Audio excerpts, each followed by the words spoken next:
कहते हैं कि आदमी जहर से नहीं मरता और टेंशन से मर जाता है। एक बार एक राजा अपने राज्य का भ्रमण कर रहा था। हाथी की सवारी थी। हाथी ताकत के नशे में चूर था।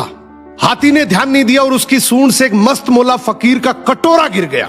फकीर को बड़ा गुस्सा आया। उसने कहा, रुक मैं बताता हूं, और हाथी का पूंछ पकड़ लिया। हाथी ने पूरी ताकत लगा दी पर हाथी एक कदम आगे नहीं बढ़ सका।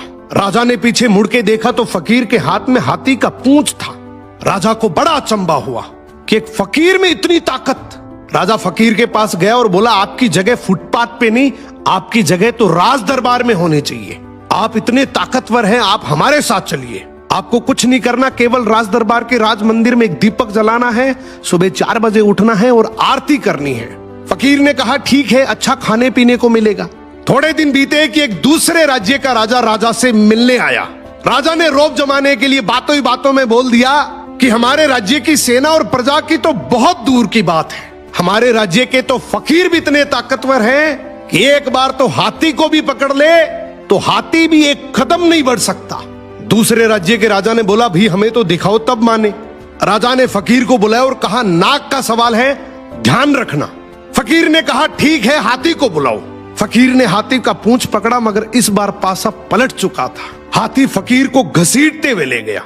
ये देखकर राजा को बड़ा अचंभा हुआ और फकीर से बोला कि जब तुम फुटपाथ पर रहते थे, रूखा सूखा खाते थे, तब भी तुम में इतनी ताकत थी। अब तो तुम राज दरबार में रहते हो, 56 प्रकार के भोजन करते हो, फिर ताकत कहां गई? फकीर जोर से हंसा और बोला, राजा जी, ताकत को टेंशन खा गई।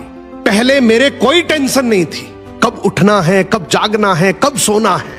अब रात को सोता हूं तो टेंशन लेकर सोता हूं कि सुबह 4 बजे उठना है, दीपक जलाना है, आरती करनी है। टेंशन मेरी ताकत को खा गई। यही हालात आज के समय की है।